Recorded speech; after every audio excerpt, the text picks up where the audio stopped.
नमस्कार विद्यार्थी मित्रांनो, ज्ञानप्रभा या आपल्या एज्युकेशनल प्लॅटफॉर्मवर तुमचं सर्वांचं पुन्हा एकदा स्वागत आहे.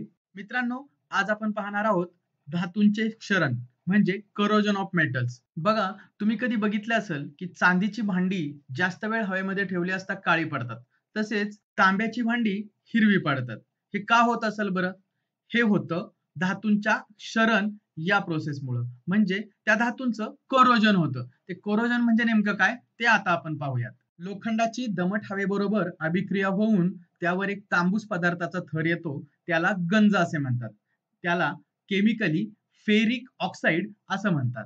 तांब्याच्या भांड्याच्या पृष्ठभागावर दमट हवेतील कार्बन डायऑक्साईडची अभिक्रिया होते आणि या अभिक्रियेत तांब्यावर कॉपर कार्बोनेट म्हणजे CuCO3 चा हिरवा थर जमा होतो आणि यालाच तांब्याचे कळकणे किंवा पॅटिनेशन असं म्हणतात. चांदीच्या वस्तूंचा हवेशी संपर्क आल्यानंतर हवेतील हायड्रोजन सल्फाइडशी त्यांची अभिक्रिया होते आणि सिल्वर सल्फाइडचा काळा थर चांदीवर जमा होतो.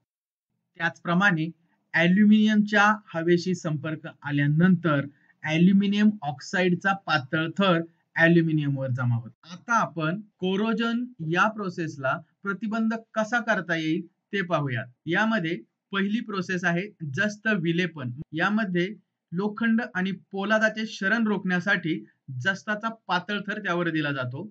दुसरी प्रोसेस आहे कथिलीकरण. या प्रोसेसमध्ये कथिलाचा पातळ थर ह्या धातूवर दिला जातो आणि त्याला कलही करणे असं म्हणतात. तांबे आणि पितळ या धातूंसंदर्भात ही प्रोसेस वापरली जाते. तिसरी पद्धत आहे धनाग्रीकरण.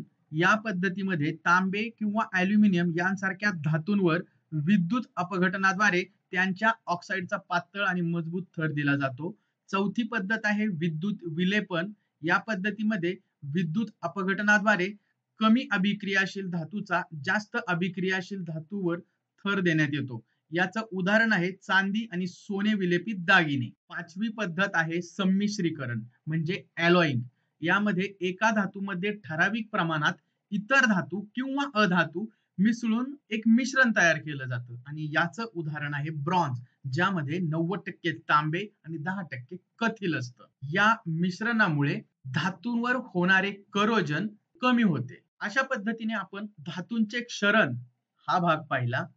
धातूंचे क्षरण होत असताना धातूंची हवेमधील विविध घटकाशी अभिक्रिया होते हे आपल्याला माहिती आहे. या प्रश्नामध्ये असं विचारलं गेलं आहे की धातू आणि अभिक्रिया होत असलेला हवेतील घटक यांची अयोग्य जोडी आपल्याला सांगायची आहे.